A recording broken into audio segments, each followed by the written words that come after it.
নমস্কার বন্ধুরা, আবারও চলে এসেছি নতুন একটি ভিডিও নিয়ে। আজকের এই ভিডিওতে আমরা আলোচনা করব সাহিত্য সম্রাট বঙ্কিমচন্দ্র চট্টোপাধ্যায়ের লেখা বিড়াল প্রবন্ধটি নিয়ে। এই যে বিড়াল প্রবন্ধটি একাদশ শ্রেণীর পাঠ্যসূচিতে রয়েছে, এই প্রবন্ধটি প্রথম প্রকাশিত হয় 1281 বঙ্গাব্দের চৈত্র সংখ্যায় বঙ্গদর্শন পত্রিকায়। পরবর্তীকালে সেটি কমলাকান্তের দপ্তর গ্রন্থে প্রবন্ধটি স্থান পায়। কমলাকান্ত দপ্তর গ্রন্থের 13 সংখ্যক প্রবন্ধ হচ্ছে এই বিড়াল প্রবন্ধটি। প্রাবন্ধিক তথা সাহিত্য সম্রাট বঙ্কিমচন্দ্র চট্টোপাধ্যায় এই বিড়াল প্রবন্ধটিতে কি বলতে চেয়েছে আমরা তা বুঝে নেওয়ার চেষ্টা করব, এবং পড়ার সাথে সাথে আমরা কোন লাইনগুলো থেকে প্রশ্ন হতে পারে তাও আমরা জেনে নেব। চলো তোমরা বই নিয়ে বসে পড়ো। তাহলে প্রবন্ধের নাম কি? বিড়াল, এবং প্রাবন্ধিককে বঙ্কিমচন্দ্র চট্টোপাধ্যায়। আমি শয়নগৃহে চারপায়ের উপর বসিয়া হুঁকা হাতে ঝিমাইতেছিলাম। আমি শয়নগৃহে, কোথায়? শয়নগৃহে, শোবার ঘরে চারপায়ের উপর বসিয়া হুঁকা হাতে ঝিমাইতেছিলাম। চারপায়া অর্থাৎ খাটিয়ার মতো ছোট্ট একটা চৌকি, সেই চৌকির উপর বসে আমি হুঁকা হাতে, হাতে কি রয়েছে? হুঁকো রয়েছে, এবং সে কি করছিল? ঝিমোচ্ছিল। একটু মিটমিট করিয়া ক্ষুদ্র আলো জ্বলিতেছে, দেওয়ালের উপর চঞ্চল ছায়া প্রেতবৎ নাচিতেছে। একটু একটু মিটমিট করে ক্ষুদ্র আলো ওই ঘরের মধ্যে জ্বলছে, দেওয়ালের উপর চঞ্চল ছায়া প্রেতবৎ নাচিতেছে, অর্থাৎ ছায়াটা ভূতের মতো, প্রেতের মতো যেন নাচছে। আহার প্রস্তুত হয় নাই, এজন্য হুঁকা হাতে নিমিলিত লোচনে আমি ভাবিতেছিলাম যে আমি যদি নেপোলিয়ন হইতাম তবে ওয়াটারলু জিতিতে পারিতাম কিনা। এমত সময় একটু ক্ষুদ্র শব্দ হইল, ম্যাও। তাহলে পরক্ষণে আমরা কি দেখতে পাচ্ছি? যে শয়ন গৃহের মধ্যে চারপায়ের উপর বসে হুঁকা হাতে ঝিমোচ্ছে, একটু মিটমিট করিয়া ক্ষুদ্র আলো জ্বলছে ওই ঘরের মধ্যে, দেয়ালের উপর চঞ্চল প্রেতবৎ ছায়া যেন নাচছে।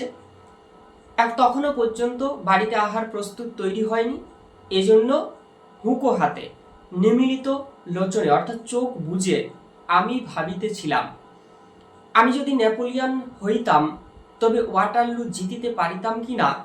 এমত সময় একটু শব্দ হইল, ম্যাও। তাহলে এইখানে আমরা কি দেখলাম? যে নিমিলিত চোখ বুজে আমি ভাবছি যে আমি যদি নেপোলিয়ন হইতাম তবে আমি ওয়াটারলু যুদ্ধে, অর্থাৎ বেলজিয়ামের একটি যে স্থান, সেই ওয়াটারলু যুদ্ধে বলছে আমি জিতিতে পারিতাম কিনা। এমন সময়ে একটা ছোট্ট শব্দ বাইরে থেকে আসছে, ম্যাও। চাহিয়া দেখিলাম, হঠাৎ কিছু বুঝিতে পারিলাম না।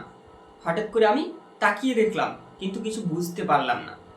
প্রথমে মনে হইল ওয়েলিংটন হঠাৎ বিড়ালত্ব প্রাপ্ত হইয়া আমার নিকট আফিঙ্গ ভিক্ষা করিতে আসিয়াছে।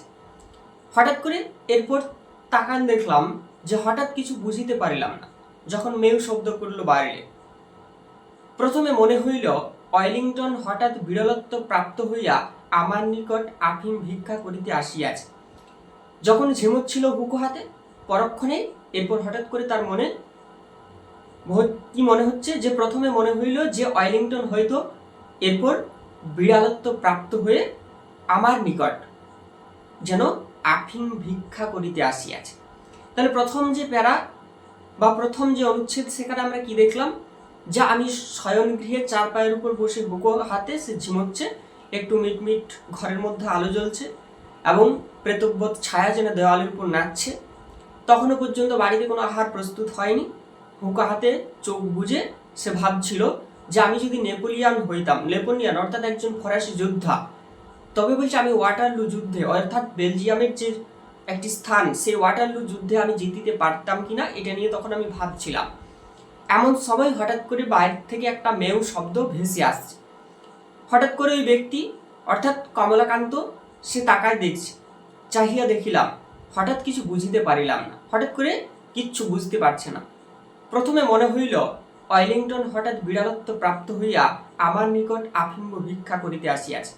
তাহলে প্রথমে নেপোলিয়ান নিজেকে ভাবছিল, পরক্ষণেই এরপর প্রথমে মনে হইল কমলাকান্তের যে ওয়েলিংটন হঠাৎ করে হয়তো একজন ইংরেজ সেনাপতি, ওয়েলিংটন হঠাৎ হয়তো বিড়ালত্ব প্রাপ্ত হয়ে আমার কাছে হয়তো আফিম ভিক্ষা করতে এসেছে, অর্থাৎ মাদক দ্রব্য ভিক্ষা করার জন্য হইতে এসেছে। প্রথম উদ্যমে, প্রথম চেষ্টায় পাষাণবোধ কঠিন হইয়া বলিব মনে করিলাম যে ডিউক মহাশয়কে ইতিপূর্বে যথোচিত পুরস্কার দেওয়া গিয়াছে, এখনই আর অতিরিক্ত পুরস্কার দেওয়া যাইতে পারে না। হঠাৎ প্রথম উদ্যমে অর্থাৎ প্রথম চেষ্টায় পাষাণবোধ কঠিন হইয়া অর্থাৎ পাথরের মতো কঠিন হয়ে বলিব মনে করিলাম যে, আমি বলার চেষ্টা করলাম যে ডিউক মহাশয়কে ইতিপূর্বে যথোচিত পুরস্কার দেওয়া গিয়েছে। ডিউক অর্থাৎ রাজা মহাশয়কে, ডিউক রাজা মহাশয়কে এর আগে যথোচিত পুরস্কার তো দেওয়া গিয়াছে, এখনই আর অতিরিক্ত পুরস্কার দেওয়া যাইতে পারে না। বিশেষ অপরিমিত লোভ ভালো নয়, বিশেষ করে প্রচুর লোভ করাটা ভালো নয়। ডিউক বলিল ম্যাও, সঙ্গে সঙ্গে ডিউক কি বলছে, ম্যাও চিৎকার করছে।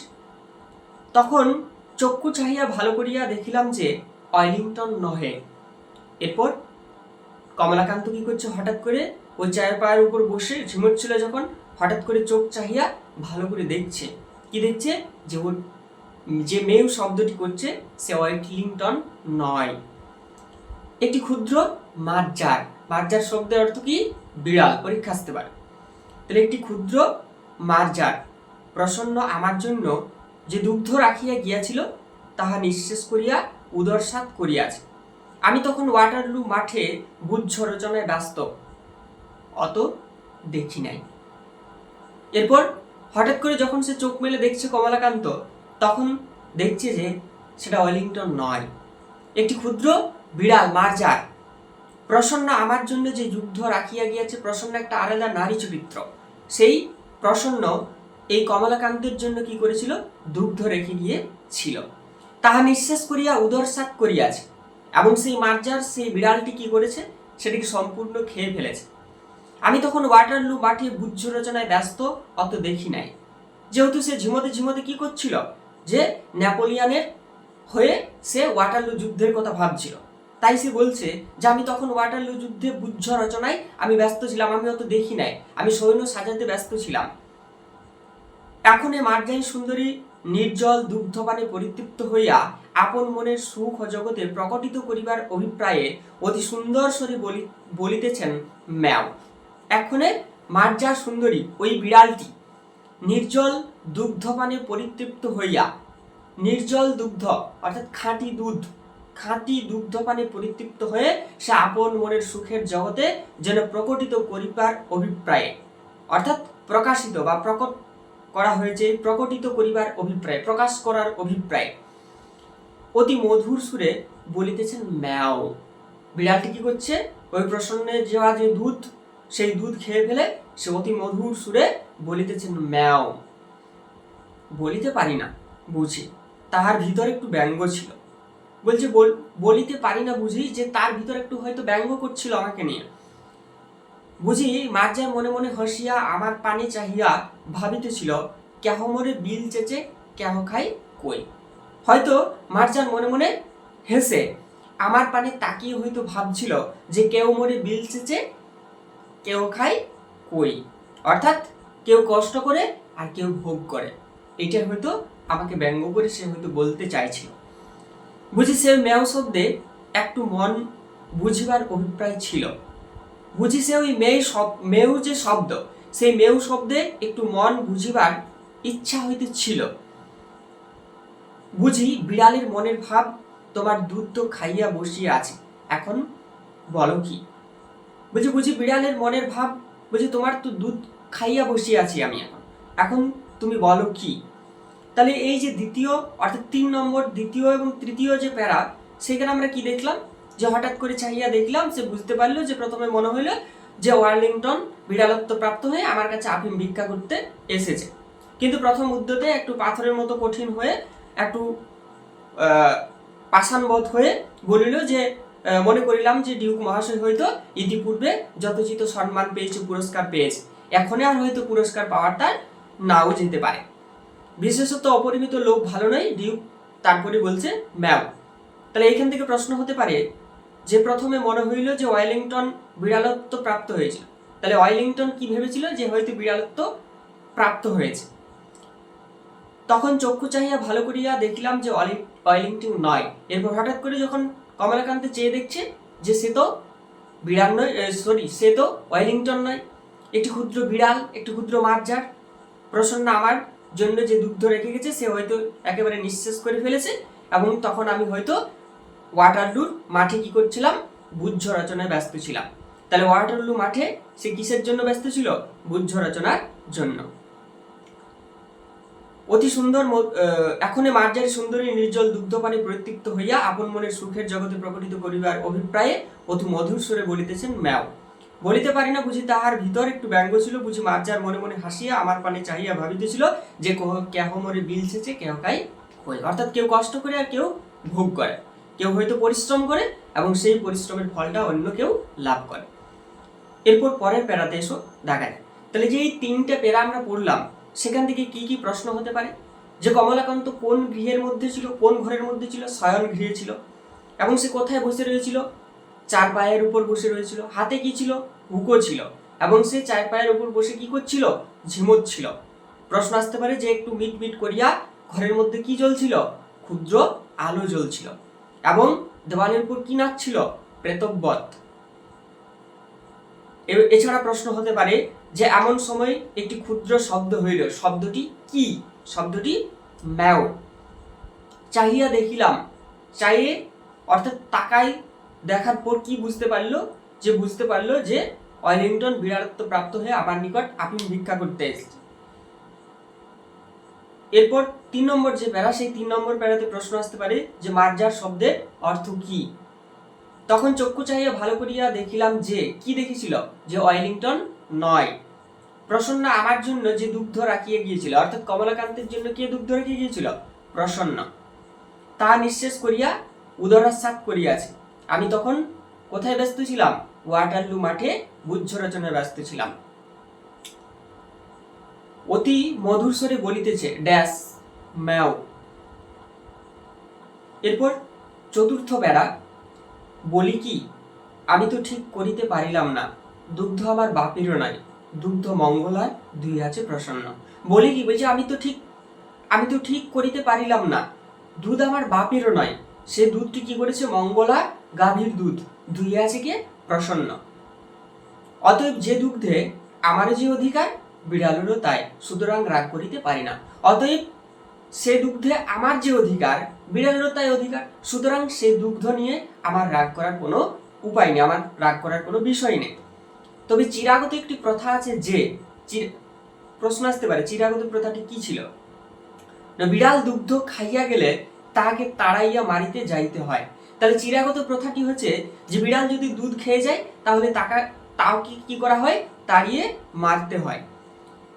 আমি যে সেই চিরাগত প্রথার অবমাননা করিয়া মনুষ্যকুলে কুলাঙ্গার স্বরূপে পরিচিত হইব, ইহা বাঞ্ছনীয় নয়। আমি যে সেই চিরাগত নিয়ম, চিরাগত প্রথার অবমাননা করে আমি মানুষ্যকুলে অর্থাৎ মানুষের সমাজে আমি যে কুলাঙ্গার রূপে পরিচিত হব, ইহা বাঞ্ছনীয় নয়। কি জানি এই মার্জারি যদি স্বজাতি মণ্ডলে কমলাকান্তকে কাপুরুষ বলিয়া উপহাস করে, এবং যদি আমি বিড়ালটিকে এখন না তাড়াই, তাহলে হয়তো সে কি করবে? ওই মার্জারি, ওই বিড়ালটি যদি তার জাতি অর্থাৎ বিড়াল জাতিদের কাছে গিয়ে বলে যে কমলাকান্ত কাপুরুষ অর্থাৎ ভীতু বলিয়া, হয়তো তাদের পাশে আমাকে নিয়ে উপহাস করে, ঠাট্টা করে। অতএব পুরুষের ন্যায় আচরণ করাই বিধেয়, অর্থাৎ আমাকে একজন পুরুষের মতো এখন কাজ করাই উচিত। ইহা স্থির করিয়া সকাতর চিত্তে হস্ত হইতে হুকা নামাইয়া অনেক অনুসন্ধানে এক ভগ্ন যষ্টি শব্দের অর্থ হচ্ছে ভাঙা লাঠি, যষ্টি শব্দের অর্থ হচ্ছে লাঠি, কিন্তু ভগ্ন যষ্টি শব্দের অর্থ হচ্ছে ভাঙা লাঠি, ভগ্ন যষ্টি আবিষ্কৃত করিয়া সগর্বে মার্জারির প্রতি ধাবমান হইলাম। সঙ্গে সঙ্গে কমলাকান্ত কি করলো? পুরুষের মতো আচরণ করে সে কি করলো? সকাতর চিত্তে অর্থাৎ দুঃখিত মনে সে হস্ত হইতে হুকা নামাই, তারপরে সে কি করছে? ভাঙা লাঠি নিয়ে ওই মার্জারির প্রতি অর্থাৎ বিড়ালের প্রতি তেড়ে যাচ্ছে। মার্জারি কমলাকান্তকে চিনিত। মার্জারি কি? বিড়াল। সেই বিড়ালটি কমলাকান্তকে চিনত। তাহলে একেবারে প্রথম প্যারা শুরুতেই ছিল এই প্রবন্ধের যে আমি শয়নগৃহে, আমিটাকে কমলাকান্ত। মার্জারি কমলাকান্তকে চিনিত, সে যষ্টি দেখিয়া বিশেষ ভীত হওয়ার কোনো লক্ষণ প্রকাশ করিল না। যেহেতু মার্জার ওই বিড়ালটি কমলাকান্তকে চিনত, তাই ভাঙা লাঠি দেখে কিন্তু বিশেষ ভয় পাচ্ছে না, ভয় পাওয়ার কোনো লক্ষণেই প্রকাশ করছে না। কেবল আমার মুখপানে চাহিয়া হাই তুলিয়া একটু সরিয়া বসিল। কমলাকান্তকে দেখে একটু মুখপানে চাহিয়া হাই তুলছে, হাই তুলে একটু সরে গিয়ে বসছে। বলিল ম্যাও, এবং আবার ম্যাও শব্দ উচ্চারণ করছে। প্রশ্ন বুঝিতে পারিয়া যষ্টি ত্যাগ করিয়া পুনরূপী শয্যায় আসিয়া হুকা লইলাম। তাহলে যে প্রশ্ন হয়তো বিড়ালটি বলতে চাইছিল, সে প্রশ্ন বোঝার পর কমলাকান্ত আবার যষ্টি ত্যাগ করিয়া, অর্থাৎ সে ভাঙা লাঠিটিকে রেখে দিয়ে পুনরূপী আবার সে শয্যায় আসিয়া হুঁকো নিচ্ছে হাতে। তখন দিব্যকর্ণ প্রাপ্ত হইয়া মার্জারের বক্তব্য সকল বুঝিতে পারিলাম। তারপর সে অলৌকিক শ্রবণ হয়ে সে মার্জারের সমস্ত বক্তব্য হয়তো এরপর বুঝতে পারছে। তাহলে এইখান পর্যন্ত আমরা কি দেখলাম প্রবন্ধটিতে? কমলাকান্ত চার পায়ের চৌকির উপর বসে হাতে হুঁকো নিয়ে ঝিমোচ্ছে, ঘরের মধ্যে মিটমিট আলো জ্বলছে এবং তার ছায়া দেয়ালের উপর ভূতের মতো প্রেতের মতো নাচছে। হঠাৎ করে সে হুঁকো হাতে চোখ বুজে ভাবছিল যে আমি যদি নেপোলিয়ান হইতাম, অর্থাৎ একজন যদি ফরাসি যোদ্ধা হতে পারতাম, তাহলে হয়তো আমি ওয়াটারলু যুদ্ধে জিততে পারতাম কিনা। এমন সময় হঠাৎ করে বাইরে একটা মেউ শব্দ উঠছে। হঠাৎ করে যখন সে তাকিয়ে দেখছে, সে কিছু বুঝতে পারছে না। প্রথমে মনে হইল যে ওয়েলিংটন হয়তো বিড়াল হয়ে আমার কাছে আফিম ভিক্ষা করতে এসেছে, কিন্তু ডিউক মহাশয় ইতিপূর্বে বলছে অনেক পুরস্কার পেয়ে গেছে, এখন অতিরিক্ত পুরস্কার দেওয়া যাইতে পারে না, বিশেষত অপরিমিত লোকটা বলছে ভালো নয়। আবার ডিউক বলিল ম্যাও। ততক্ষণে চোখে চাহিয়া ভালো করে দেখছে যে সে তো ওয়েলিংটন নয়, সে একটা ক্ষুদ্র ছোট্ট বিড়াল। প্রসন্ন কমলাকান্তের জন্য যে দুধ রেখে গিয়েছিল, সেই দুধটি সম্পূর্ণ উদরসাৎ করে খেয়ে তখন ওয়াটারলু যুদ্ধে ওই কমলাকান্ত সৈন্য সাজানোতে ব্যস্ত ছিল। মার্জারি নির্জল দুগ্ধপানে পরিতৃপ্ত হয়ে সে মনের সুখে আনন্দে মশগুল, অতি মধুর স্বরে সে মেউ মেউ শব্দ করছে। এবং পরক্ষণেই আমরা পরের প্যারাতে দেখলাম যে কমলাকান্ত বলতে চাইছে যে দুধ আমার বাপেরও নয়, এবং সেই দুধ মঙ্গলা গাভীর, এবং সেটা কেবলমাত্র ধুয়ে প্রসন্ন আমার কাছে এনে পৌঁছে দিয়েছে। এবং সে বলছে যে একটা চিরাগত প্রথা আছে যে বিড়াল দুগ্ধ যদি খেয়ে ফেলে তাহলে তাকে তাড়িয়ে মারতে হয়। আমি যদি এখন সে কাজটা না করি, আমি যদি অবমাননা করি, তাহলে হয়তো আমি মানুষ কুলে, অর্থাৎ মানুষ সমাজে, মানুষ জাতিতে আমি হয়তো কুলাঙ্গার রূপে পরিচিত হইব। তাই কমলাকান্ত ভাবছে সে এই কথাটি। এরপরেই মার্জারি যদি বলছে তার নিজের জাতিতে গিয়ে আমার বদনাম রটিয়ে দেয়, আমাকে কাপুরুষ বলে চিহ্নিত করে, আমাকে ভীতু বলে তার জাতির মধ্যে যদি ছড়িয়ে দেয় সে কথা, অতএব পুরুষের ন্যায় আচরণ করাটাই বিধেয়। তখন কমলাকান্ত পুরুষের ন্যায়, অর্থাৎ একজন পুরুষের যা করা উচিত তাই সে করার জন্য উঠে পড়ছে। মার্জারি কমলাকান্তকে চিনিত, এবং এর পৃষ্ঠার শেষ প্যারাতে আমরা দেখলাম যে ওই বিড়ালটি কমলাকান্তকে চিনত। যে যষ্টি দেখিয়া ভীত হওয়ার কোনো লক্ষণ প্রকাশ করলো না, কেবল তার মুখের দিকে চাহিয়া একটু হাই তুললো এবং সরে গিয়ে আবার মেউ শব্দ করছে। এবং প্রশ্ন বুঝতে পেরে ভাঙা যষ্টি ত্যাগ করে কমলাকান্ত কি করছে? পুনরূপী ওই শয্যায় গিয়ে হুঁকা হাতে বসে পড়ছে। তখন দিব্যকর্ণ প্রাপ্ত হইয়া মার্জারের বক্তব্য সকল বুঝিতে পারলাম। এরপর হয়তো কমলাকান্ত ওই বিড়ালটি অর্থাৎ মার্জারটি কি বলতে চাইছিল সেটা হয়তো এরপর সে বুঝতে পেরেছে। বুঝলাম যে বিড়াল বলিতেছে মারপিট কেন, স্থির হইয়া হুঁকা হাতে করিয়া একটু বিচার করিয়া দেখো দেখি। হয়তো বিড়ালটি বলতে চাইছিল যে মারপিট কেন, একটু স্থির হয়ে হুঁকা হাতে করিয়া একটু বিচার করিয়া দেখো দেখি। এই সংসারের ক্ষীর, সর, দুগ্ধ, দধি, মৎস্য, মাংস সকলে তোমরা খাইবে, আমরা কিছু পাইব না কেন?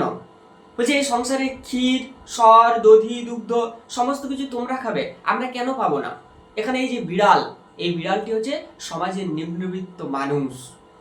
তারা এই বিড়াল এই কথাগুলো, তাদের কথাগুলো বিড়াল বলতে চাইছে বা এই প্রবন্ধে বলছে। একটু বিচার করিয়া দেখো দেখি, এ সংসারের ক্ষীর, সর, দধি, দুগ্ধ, মৎস্য, মাংস সকলই তোমরা খাইবে, আমরা কিছু পাইব না কেন? তোমরা মনুষ্য, আমরা বিড়াল, প্রভেদ কি? তোমরা মানুষ জাতি, আমরা বিড়াল, এটাই কি তাহলে পার্থক্য?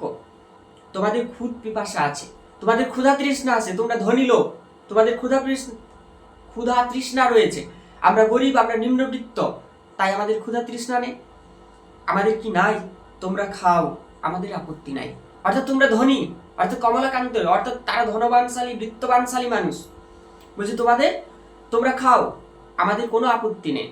কিন্তু আমরা খাইলে তোমরা কোন শাস্ত্র অনুসারে ঠেঙ্গা লাঠি লইয়া মারিতে আইসো, তাহা আমি বহু অনুসন্ধানে পাইলাম না। কিন্তু যখনই আমরা খাইতে যাই, তখনই তোমরা কোন শাস্ত্র অনুসারে ঠেঙ্গা লাঠি নিয়ে আমাদেরকে মারতে আসো, তাহা আমি বহু অনুসন্ধানে পাইলাম না। অনেক শাস্ত্র আমি খোঁজ করলাম, আমি খোঁজ করার পরও আমি সেই খোঁজ পেলাম না যে কোন শাস্ত্র অনুসারে ঠেঙ্গা লাঠি নিয়ে আমাদেরকে মারতে আসো। তোমরা আমার কাছে কিছু উপদেশ গ্রহণ করো। বিজ্ঞ চতুষ্পদের কাছে শিক্ষালাভ ব্যতীত তোমাদের জ্ঞানোন্নতির উপায়ন্ত দেখি না। বলছে তোমরা আমার কাছে কিছু উপদেশ গ্রহণ করো এবং বিজ্ঞ চতুষ্পদের কাছে, এই বিজ্ঞ বুদ্ধিমান এই চতুষ্পদের কাছে শিক্ষালাভ ছাড়া তোমাদের জ্ঞানোন্নতির আর কোনো উপায় নেই। তোমাদের বিদ্যালয় সকল দেখি আমার বোধ হয় তোমরা এতদিনে এ কথাটি বুঝিতে পারিয়াছ। তোমাদের বিদ্যালয় দেখে, তোমাদের জ্ঞান, তোমাদের মেধা দেখে হয়তো আমার বোধ হয় যে তোমরা এতদিনে এই কথাটি হয়তো বুঝতে পেরেছ।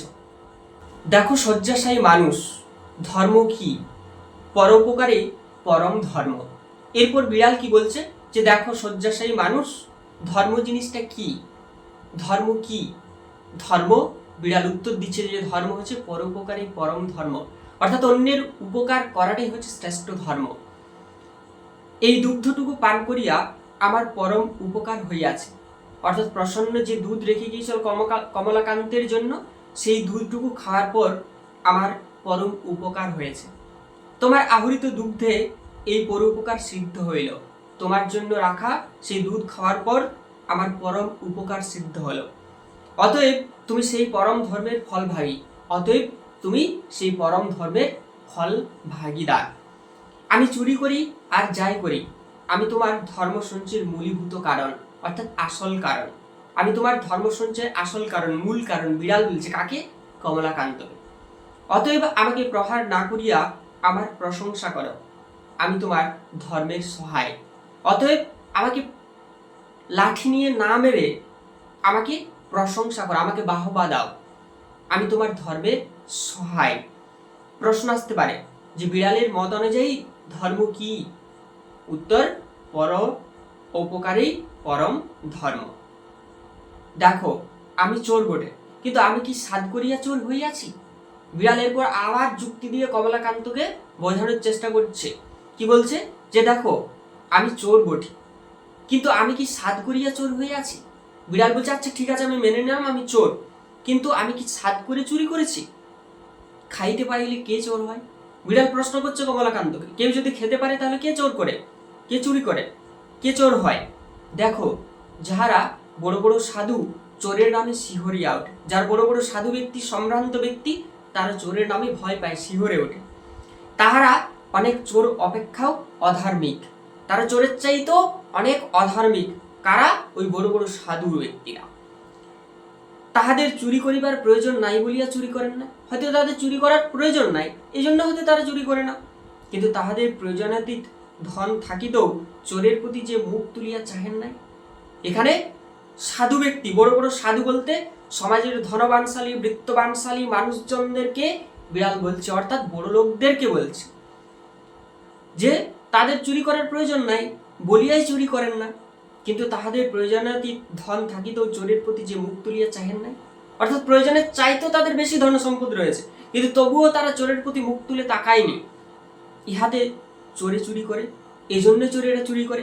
তাহলে এখানে কি বলছে?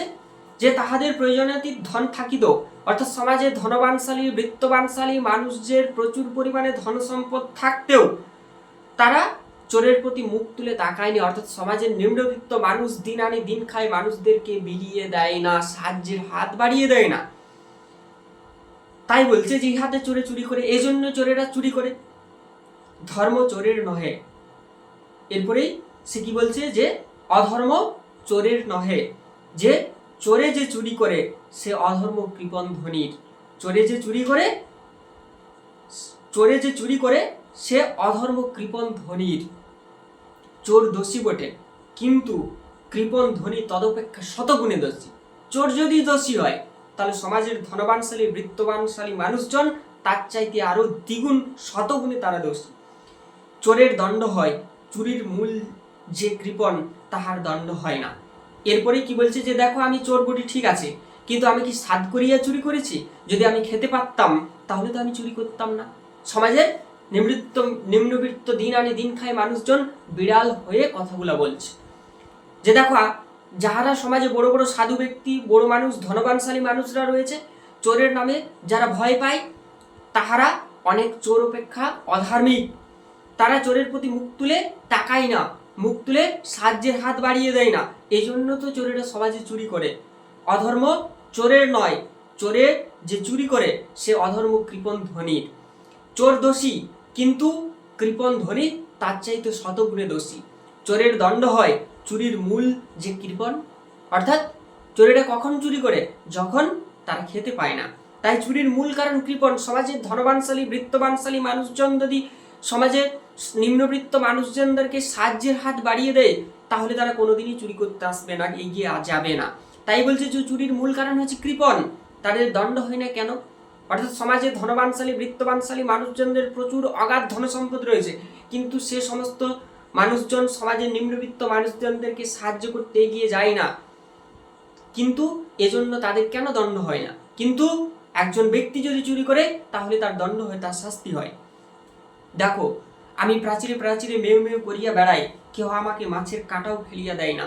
আমি প্রাচীরে কি করি? মেউ মেউ করে ঘুরে বেড়াই, খাদ্য খোঁজে ঘুরে বেড়াই, কিন্তু কেউ আমাকে খাদ্যটুকুও দেয় না, মাছের কাঁটা পর্যন্তও দেয় না। মাছের কাঁটা পাতের ভাত নর্দমায় ফেলিয়া দেয়। অর্থাৎ ধনবানশালী বৃত্তবানশালী মানুষজন উচ্ছিষ্ট খাবার তারা আমাদেরকে না দিয়ে তারা নর্দমায় ফেলে দেয়, জলে ফেলে দেয়।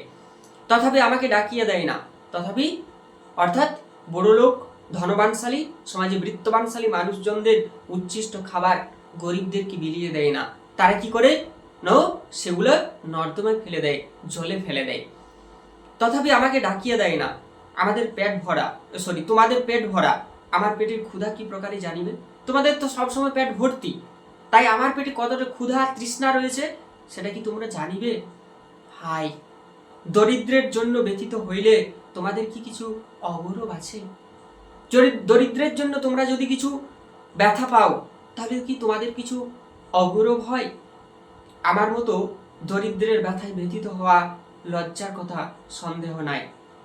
যে কখন অন্ধকে মুষ্টি ভিক্ষা দেয় না সেও একটা বড় রাজা ফাঁপড়ে পড়িলে রাত্রি ঘুমোয় না। এরপর কত বড় একটা কথা বিড়াল বলতে চাইছে কমলাকান্তকে, যে আমার মতো দরিদ্রের ব্যথায় ব্যথিত হওয়া লজ্জার কথা, এটা সন্দেহের কিছু নেই। যে কখন অন্ধকে মুষ্টি ভিক্ষা দেয় না, যে কখনো দরিদ্র মানুষকে সাহায্যের হাত বাড়িয়ে দেয় না, সেও একটা বড় বিপদে পড়লে রাত্রে তার ঘুম আসে না। সকলের পরের ব্যথায় ব্যথিত হইতে রাজি। সমাজে সকলেই পরের ব্যথায়, পরের দুঃখে, পরের যন্ত্রণায় সমবেথী হয়। তবে ছোট লোকের দুঃখে কাতর, কিন্তু আমরা ওই সমাজের দিন আনি দিন খাই বস্তি এলাকায় বসবাসকারী মানুষজনদের ব্যথায়, সমাজের ধনবানশালী বৃত্তবানশালী মানুষজন তাদের ব্যথায় ব্যথিত হয় না। তবে ছোট লোকের দুঃখে কাতর ছি কে হইবে, তখন তোমরা ব্যঙ্গ করো, তখন তোমরা ছি ছাতুরি করো, ছি কে হইবে। দেখো, যদি অমুক শিরোমণি, যদি অমুক রাজা কি অমুক ন্যায়লঙ্কার আসিয়া তোমার দুধটুকু খাইয়ে যাইতো, কিন্তু আমি না খেয়ে যদি একটা পণ্ডিত ব্যক্তি, একটা গণ্যমান্য ব্যক্তি, একজন রাজা একজন নীলঙ্কার যদি এসে তোমার ওই দুধটুকু খেয়ে যেত, তবে তুমি কি তাহাকে ঠেঙা লইয়া মারিতে আসিতে? তবে কি তুমি ওই সম্ভ্রান্ত ব্যক্তিকে, গণ্যমান্য ব্যক্তিকে তখন তুমি কি ঠেঙা নিয়ে মারতে আসতে? বরং জোড়হাত করিয়া বলিতে, আরেকটু কি আনিয়া দিব? তখন হয়তো তাকে আরেকটু সাহায্যের হাত বাড়িয়ে দিতে এবং বলতে জোড়হাত করে যে আরেকটু কি খাবার এনে দেব। তবে আমার বেলায় লাঠি কেন? অর্থাৎ সমাজে নিম্নবিত্ত মানুষদের জন্য এত জ্বালা, এত যন্ত্রণা, তখন তাদের বেলায় লাঠি কেন? তাদের বেলায় এত অত্যাচার কেন? তুমি বলিবে তাহার অতি পণ্ডিত, বড় মান্য লোক। তখন হয়তো আমাকে যুক্তি দিয়ে তোমার কমলাকান্তকে বলছে যে তুমি হয়তো তখন আমাকে বোঝানোর চেষ্টা করবে যে তারা পণ্ডিত ব্যক্তি, জ্ঞানী ব্যক্তি, তারা গণ্যমান্য ব্যক্তি। পণ্ডিত বা মান্য দরিদ্র ক্ষুধা কেহ বুঝে না। এরপরেই সে কি বলছে যে জোড়হাত করিয়া বলিল, আরেকটু কি আনিয়া দিব? তবে আমার বেলায় লাঠি কেন? তুমি বলিবে তাহারা পণ্ডিত, তারা বড় লোক, তারা গণ্যমান্য ব্যক্তি। পণ্ডিত বা মান্য লোক বলিয়া কি আমার অপেক্ষা তাহাদের ক্ষুধা বেশি? তারা হয়তো বড় লোক, তারা হয়তো গণ্যমান্য ব্যক্তি, তাই কি তাদের ক্ষুধাটা বেশি? তা নয়। তেলা মাথায় তেল দেওয়াই মনুষ্য জাতির রোগ। বলছে তা কিন্তু নয়, তেলা মাথায় তেল দেওয়াই হচ্ছে মনুষ্য জাতির লোক। অর্থাৎ যে ব্যক্তি সমস্ত কিছু সাহায্য পায় তাকে আমরা সাহায্য দিই, যে ব্যক্তি সাহায্য থেকে বঞ্চিত তাকে হয়তো আমরা সাহায্যের হাত বাড়িয়ে দিই না। যে ব্যক্তি সমস্ত সুযোগ সুবিধা পায় তাকে আরো সুযোগ সুবিধা দেওয়া হয়, কিন্তু যে ব্যক্তি সুযোগ সুবিধা থেকে বঞ্চিত তাকে আবার বঞ্চিতই রেখে দেওয়া হয় সমাজে। দরিদ্রের ক্ষুধা কেহ বুঝে না, যে খাইতে বলিলে বিরক্ত হয় তাহার জন্য ভোজের আয়োজন করো। দারিদ্রের ক্ষুধা কেউ বুঝে না, অর্থাৎ সমাজের নিম্নবিত্ত মানুষজনদের ক্ষুধা যন্ত্রণা কেউ বুঝে না। যে খাইতে বলিলে বিরক্ত হয় তাহার জন্য ভোজের আয়োজন করো। যে ব্যক্তিকে খেতে বলা হয় সেই হয়তো বিরক্ত হয়, যাকে খেতে বলা হয় তার জন্য হয়তো নানান ধরনের আয়োজন করা হয়। আর যে ক্ষুধার জালে বিনা আহ্বানে তোমার অন্ন খাইয়া ফেলে, চোর বলিয়া তাহার দণ্ড করো, ছি ছি। এরপরেই আর যে ক্ষুধার জ্বালায় বিনা আহ্বানে তোমার অন্ন খেয়ে ফেলে, তোমার খাবার খেয়ে ফেলে, তাকে তোমরা চোর বলে বদনাম দাও, তাকে দণ্ড দাও, তাকে শাস্তি দাও। কমলাকান্তকে ব্যঙ্গ করছে, কটূক্তি করছে, ছি ছি, এটা কখনোই উচিত নয়। তাহলে এই পেরাতে আমরা কি দেখলাম? যে সমাজের ধনবানশালী, বৃত্তবানশালী মানুষদের খাবার যখন কোনো একজন ভদ্র ব্যক্তি, একজন গণ্যমান্য পণ্ডিত ব্যক্তি যদি খেয়ে ফেলে, তখন তাকে আদর করে আরো খাবার দেওয়া হয়। কিন্তু একজন দরিদ্র ব্যক্তি যদি খেয়ে ফেলে, তাহলে হয়তো তাকে চোর বলে অপমান করা হয়, তাকে বিতাড়িত করা হয়, তাকে অত্যন্ত শাস্তি দেওয়া হয়। এরপরেই বিড়াল কমলাকান্তকে অত্যন্ত কটূক্তির সঙ্গে ছি ছি বলে তাকে অপমানিত করছে। আজকের এখান পর্যন্ত থাক। পরের ভিডিওতে অর্থাৎ দ্বিতীয় পর্বে আমরা পরের অংশটি পড়ে নেব। ততক্ষণে সকলে সুস্থ থেকো, ভালো থেকো, পড়াশোনার সঙ্গে থেকো। ধন্যবাদ।